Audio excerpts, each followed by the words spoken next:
नमस्कार, मैं पथिक द ट्रैवलर अपने यूट्यूब चैनल में आपका हार्दिक स्वागत करता हूं।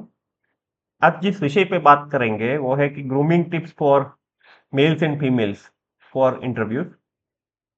कुछ चीजें ऐसी हैं जो सिर्फ फीमेल्स के लिए लागू पड़ती हैं, बाकी करीबन सारे पॉइंट्स जो मैं कवर करूंगा वो मेल्स और फीमेल्स दोनों के लिए लागू पड़ते हैं, जहां तक उनकी ग्रूमिंग का सवाल है जॉब इंटरव्यूज के लिए।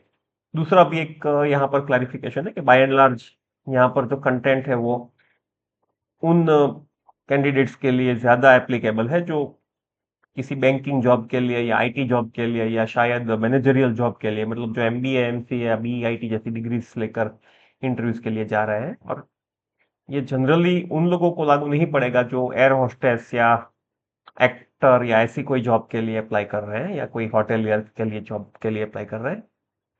तो उनके लिए अलग से ग्रूमिंग के रूल्स होते हैं, उनके स्पेशलिस्ट अलग होते हैं। तो ये एक छोटा सा क्लैरिफिकेशन मैं देना चाहूंगा।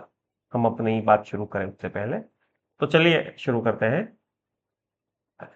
जैसे हमने अगले वीडियो में भी देखा था कि जो मेल्स हैं उनको कैसे ग्रूमिंग करनी चाहिए इंटरव्यू के लिए, उसमें भी यही चीज थी कि भाई आपके जो बाल हैं वो ठीक से बने होने चाहिए। Your hair should be neatly worn और नीटली मेड। तो खराब अगर आपके बाल ठीक से नहीं बने हैं तो इम्प्रेशन खराब ही जाएगा। तो अपने बालों को ठीक से बांधिए। अगर फीमेल्स है या मेल जो है जिनके लंबे हेयर है जैसे धोनी के हुआ करते थे, तो अपने बालों को ठीक से बांधना बहुत जरूरी है। कोई भी ट्रेंडी हेयर स्टाइल या बालों को कलर करना ये सब तो अवॉइड ही करें, उनसे कोई फायदा नहीं है, गलत ही मैसेज जाता है। बालों को खुला ना छोड़े। अगर बाल बड़े हैं तो उनको खुला ना छोड़े, और बाल आपके जो है या कोई लट है वो आपके चेहरे पर ना आ जाए, उसका खास ध्यान रखिए। इसकी संभावना वहां पर ज्यादा रहती है कि अगर पंखा चल रहा है या एसी जो है उसका भी फैन बहुत तेज है और वो आप जहां बैठे हो वहीं पर उसकी एयर तेजी से बह रही है, तो ये होने की संभावना है। पर ये छोटी छोटी चीजों से आपका कॉन्फिडेंस भी डिस्टर्ब हो सकता है और इंटरव्यूअर का परसेप्शन भी अफेक्ट हो सकता है। लंबे बाल है तो उनको ठीक से ऑयल करके शैम्पू करके उनको ठीक से बनाइए, और उस तरीके से बनाइए कि कोई भी जो लट या स्ट्रैंड जो है वो आउट ऑफ प्लेस ना हो, वो सिंक्रोनाइज दिखनी चाहिए। सबसे बढ़िया स्ट्रेटेजी ये है कि आप मेल हो या फीमेल हो, पर अगर लंबे बाल है आपके तो आप पोनी टेल ही ले लो। पोनी टेल लेने से आपके बाल रिलेटेड जितने भी चैलेंजेस है वो अपने आप ही सॉर्ट आउट हो जाते हैं, और आप अपने इंटरव्यूज के दूसरे जो पोर्शन है उन पर ज्यादा फोकस कर सकते हैं। तो ये एक अच्छी स्ट्रेटेजी है, सेफ स्ट्रेटेजी है, कि अगर आप पोनीटेल ले लेते हो तो उससे जो है ज्यादा बालों के बारे में ग्रूमिंग की कोई ज्यादा चिंता नहीं रहती है। मेकअप की जहां तक बात है तो वो जनरली फीमेल्स को ही ज्यादा लागू पड़ता है। लाइट मेकअप होना चाहिए, you should wear a light makeup. कौन से कलर्स यूज कर सकते हैं? तो पिंक, ब्राउन, क्रीम या टेंस कलर्स को आप यूज कर सकते हैं, TN10।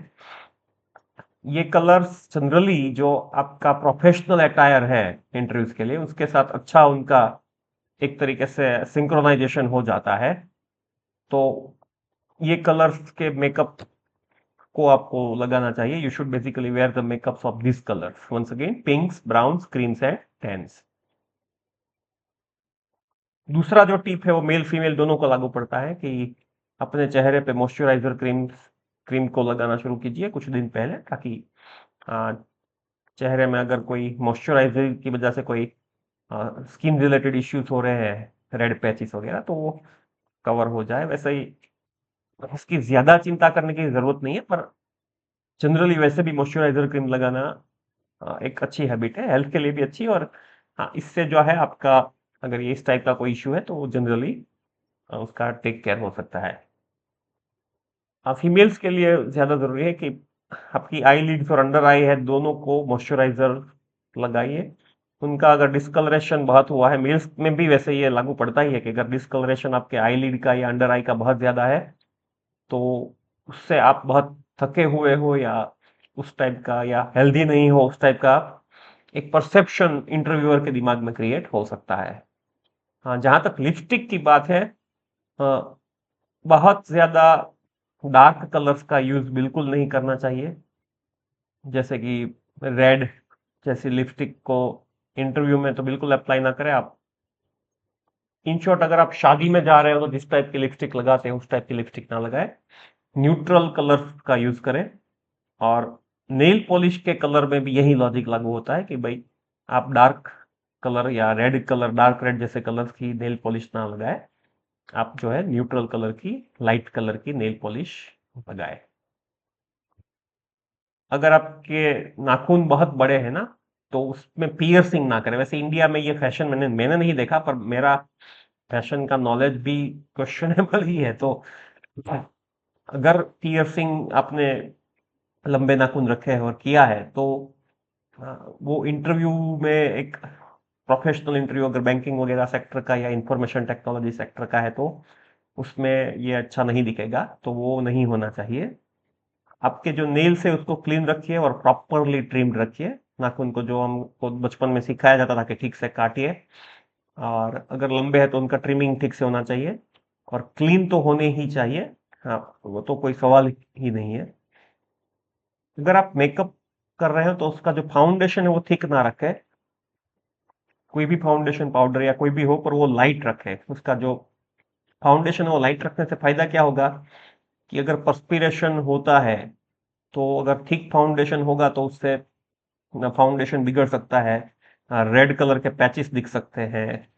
अब कई बार इंटरव्यू में क्या होगा, बिजली चली जाएगी, ऐसे इश्यूज भी हो सकते हैं। तो लाइट फाउंडेशन यूज कीजिए, जिससे जो है एक तरीके से वो हम बोलते हैं ना, ब्रीदेबल फाउंडेशन रहे। और अगर पर्सपिरेशन या ऐसा भी कोई इश्यू हो, या बिजली चली जाए या ऐसा कोई इश्यू भी हो, तो भी प्रॉब्लम नहीं होगा। ऑल इन ऑल हम क्या कहना चाहते हैं कि भाई अपना जो मेकअप है वो नेचुरल रखिए, न्यूट्रल कलर्स यूज कीजिए, लाइटर कलर्स यूज कीजिए। मेकअप के जो शेड है वो भी न्यूट्रल या लाइटर कलर के रखिए, भड़कीले कलर का इस्तेमाल ना करें। हाँ, अगर इंटरव्यू का रोल एयर होस्टेस वगैरह का है, जिसके लिए तो ये कंटेंट लागू ही नहीं होते, तो बात अलग है, तो फिर ये टिप्स जो है वो लागू नहीं होते हैं। परफ्यूम की बात है तो फिर से वही लॉजिक है कि भाई light fragrance and pleasant fragrance, fragrance जो एक तरीके से बहुत ही हैवी ना हो, मतलब बहुत ज्यादा स्ट्रांग ना हो, ऐसी फ्रेग्रेंस यूज कीजिए। क्योंकि अगर आपने बहुत स्ट्रांग परफ्यूम यूज किया, और अगर किसी इंटरव्यूअर जो है वो एलर्जिक है, तो मतलब उससे बहुत सारे इश्यूज हो सकते हैं। उससे आपके जो इंटरव्यू का जो रिजल्ट है, जॉब इंटरव्यू का, उस पर भी असर पड़ सकता है, आपका जो इंप्रेशन है वो भी गलत पड़ सकता है। वंस अगेन, मेल और फीमेल दोनों को लागू पड़ता है कि जो आपका ब्रेथ है, जो वो मतलब फाउल स्मेल जो कहते हैं ना, FOUL SMELL, फाउल स्मेल नहीं आनी चाहिए आपके मुंह से, वो बहुत ही खराब इंप्रेशन पड़ता है। तो उसके लिए आप किसी भी फॉलो जैसी कोई पिपरमेंट का यूज कर सकते हो, या किसी मिंट बेस्ड माउथ फ्रेशनर का भी यूज कर सकते हो। वंस अगेन, उसकी क्वांटिटी बहुत ज्यादा अप्लाई ना करें। इंटरव्यूअर्स को ऐसा नहीं लगना चाहिए कि आप बहुत ज्यादा अपने क्वांटिटी अप्लाई की है, या स्ट्रॉन्ग उसकी स्मेल उनको नहीं आनी चाहिए। तो एक बैलेंस बनाकर चल, ये बहुत ही इंपॉर्टेंट पॉइंट है। जो अटायर की बात है जहां तक, तो मेरे हिसाब से तो फॉर्मल ही पहनना चाहिए। पर अगर आप आईटी सेक्टर में या स्टार्टअप्स में जा रहे हैं तो बिजनेस कैजुअल अटायर भी पहन सकते हैं। पर अगर मेरी बात माने तो फिर से जो मैंने मेल ग्रूमिंग के इंटरव्यू में बोला था कि आप यहाँ कोई कोई मतलब फैशन शो में नहीं जा रहे हो, या आपको अपने लुक्स से या अपने प्रेजेंस से किसी को इम्प्रेस नहीं करना है। आपको सिर्फ इतना ही करना है कि आप प्रेजेंटेबल लगो, बस। उससे ज्यादा आपको कुछ नहीं करना है, आप मेल हो या फीमेल हो। तो फॉर्मल में ही जाइए। पर अगर बैंकिंग फिनेंस का इंटरव्यू है तो फॉर्मल में ही जाइए। पर अगर इंफॉर्मेशन टेक्नोलॉजी या स्टार्टअप्स के टाइप की कंपनी है, तो उसमें आप बिजनेस कैजुअल पहन सकते हो, इश्यू जनरली नहीं होगा। मेरे हिसाब से ये कैजुअल ड्रेस दोनों के लिए, जो मेल फीमेल के लिए आप देख रहे हो यहाँ से, ये मैंने प्रायोरिटी स्टाफिंग ग्रुप की वेबसाइट से लिया हुआ है। तो ये तो अवॉइडेबल मेरे हिसाब से है, क्योंकि इसकी कोई रिलेवेंस नहीं है, इससे बहुत रिस्क बढ़ जाता है। प्रोफेशनल जैसा हमने मेल ग्रूमिंग के इंटरव्यू में भी देखा था, यहाँ भी आप देख सकते हो कि भाई क्या क्या पहनना है। तो मेल की बात तो हमने वहां कर ली थी। फीमेल का अगर देखें वीमेन वेयर का, तो आप लॉन्ग स्कर्ट, शॉर्ट स्कर्ट ना पहने, लॉन्ग स्कर्ट पहन सकते हो, पैंट्स पहन सकते हो।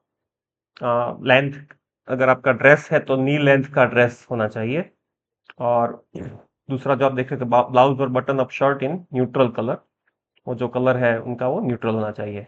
एसेसरीज आपकी जो है या आपकी ज्वेलरी है वो गाउडी नहीं होनी चाहिए, लाइट होनी चाहिए या मिनिमल होनी चाहिए। नहीं पहननी है ऐसा नहीं है, पर आप बैंगल्स भी पहन सकते हो, रिंग भी पहन सकते हो, ऐसा कुछ नहीं है कि नहीं पहन सकते। तो वो बहुत मिनिमल होनी चाहिए, वो फ्लैशी या बहुत बड़ी या बहुत टू बिग नहीं होनी चाहिए, ज्यादा कलरफुल भी नहीं होनी चाहिए। और आ, जहां तक हील्स का सवाल है, मेरे हिसाब से आपको हाई हील अवॉइड करनी इसलिए चाहिए, हालांकि यहाँ जो मैडम है उन्होंने पहन रखी है, क्योंकि अगर चलते वक्त कुछ भी आप कॉन्शियस हो गए या ऐसा कुछ हुआ तो आपका कॉन्फिडेंस जो है अगर इधर उधर हुआ तो हाई हील्स में बैलेंस का इश्यू हो सकता है। तो मतलब ऑप्शंस है आपके पास, जरूरी नहीं है कि हाई हील पहनी ही जाए। तो मैंने बोला जैसे कि ये इंटरव्यू ऐसा है जहां आपको अपने आप को सिर्फ प्रेजेंटेबल बनाना है।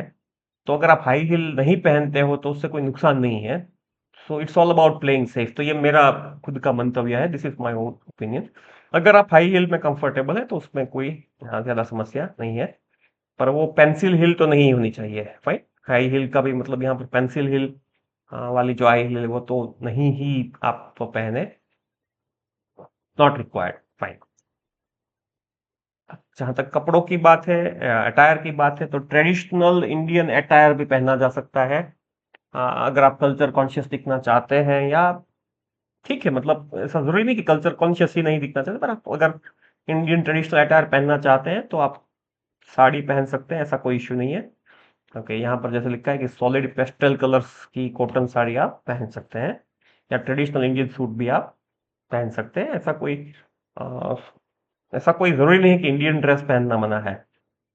हाँ, ज्यादा जो ग्लिटर हो रहा हो, जिसमें ज्यादा मतलब बहुत सारी प्रिंट हो या बहुत सारे लेसिस हो, वो चीजें अवॉइड करनी चाहिए। फैशन स्टेटमेंट आपको नहीं करना है, चाहे आप इंडियन ड्रेस पहने या वेस्टर्न फॉर्मल पहने, आपको फैशन स्टेटमेंट नहीं करना है, तो वो अवॉइड करें। Jeans, denims, mini skirts, a big no. Gaudy jewelleries, a big no. Flashy accessories, a big no. अगर आप पेंडेंट्स या बैंगल्स पहनना चाहे तो पहन सकते हैं, पर वंस अगेन मतलब वो मिनिमल ही रहना चाहिए। उसका मतलब आपको कोई वंस अगेन आपको कोई फैशन स्टेटमेंट नहीं करना है। आप फुटवेयर्स ऐसे पहने जिसमें आप कंफर्टेबल हो। तो वंस अगेन जो हील वाली बात मैंने कही थी उसमें मेरा कोई ऐसा डिस्क्रिमिनेटरी स्टैंड नहीं था कि नहीं पहननी चाहिए, पर आप खुद कंफर्टेबल होने चाहिए, वो बहुत ज्यादा इंपॉर्टेंट है। तो कंफर्टेबल का मतलब ये नहीं है कि आप स्लीपर पहन के चले जाओ। फॉर्मल आप जो भी पहनते हैं, शू वगैरह, वो जिसमें आप कंफर्टेबल हो और जो फॉर्मल हो, ऐसा ही आपको पहनना चाहिए। हाँ, फाइन। जो लास्ट बात है, जो मेल के इंटरव्यू में वो जो ग्रूमिंग वाला वीडियो था उसमें बोली थी कि आपके क्लोथ्स चाहे इंडियन हो, वेस्टर्न हो, चाहे सेमी फॉर्मल हो, बिजनेस कैजुअल हो या फॉर्मल हो, वो प्रॉपरली वॉश्ड होने चाहिए। उनका जो आयरनिंग है या उनकी जो आप बोलते हैं ना प्रेसिंग, प्रेस्ड ठीक से होने चाहिए। और सबसे बड़ी बात ये है कि फिटिंग ठीक से आना चाहिए। वो देखिए, वो भी फैशन स्टेटमेंट के लिए नहीं है, पर वो आपके कंफर्ट के लिए है। अगर आप अपने कपड़ों में कंफर्टेबल नहीं हो ना, तो फिर चाहे कितना भी आपका ब्रांडेड पूरा अटायर है तो उससे कोई फर्क नहीं पड़ता है। तो you should feel comfortable, and that is the first fashion statement according to me. Okay, तो ये कुछ tips female, once again male, दोनों के ग्रूमिंग के लिए थी। कुछ एरियाज ऐसे थे जहां पर सिर्फ फीमेल्स को लागू होता था, बाकी ऐसा नहीं है, दोनों को लागू पड़ते थे। जो पॉइंट्स थे वही मैंने कवर करने की एक बहुत ही हम्बल कोशिश की है। और फ्रैंकली स्पीकिंग, जहां तक फीमेल ग्रूमिंग का सवाल है, वो मेरा 100% एरिया ऑफ एक्सपर्टाइज नहीं है। पर पता नहीं, ऐसा भी नहीं है। पर मेरा एक ही मैसेज है, अगर एक ही लाइन में मैं बोलूँ तो ट्राई टू प्ले सेफ। आप खुद को सिर्फ प्रेजेंटेबल दिखाने की कोशिश करें, बस। आप अगली ना दिखे या अनप्रोफेशनल ना दिखे, उतना ही काफी है। You should only look presentable, बाकी यहाँ कोई दूसरी कोई चिंता करने की जरूरत नहीं है। इंटरव्यू में आपका परफॉर्मेंस, आपके स्किल्स और आपकी जो कॉम्पिटेंसीज है, आपका एटीट्यूड है, वही मेजर होता है। और एटलीस्ट इंफॉर्मेशन टेक्नोलॉजी या मैनेजरियल जॉब्स या उस टाइप के जो जॉब्स है उसमें तो यही मैसेज चीज़ें मेजर होती है। तो जो ग्रूमिंग है वो उतने लेवल की होनी चाहिए कि आप प्रेजेंटेबल दिख सको। तो आशा है कि आपको कुछ पता चला होगा, कुछ नॉलेज नहीं तो एटलीस्ट इंफॉर्मेशन मिली होगी। मैं अपना वीडियो यहीं समाप्त करना चाहूंगा। मुझे सुनने के लिए बहुत बहुत आभार। शुभ रात्रि।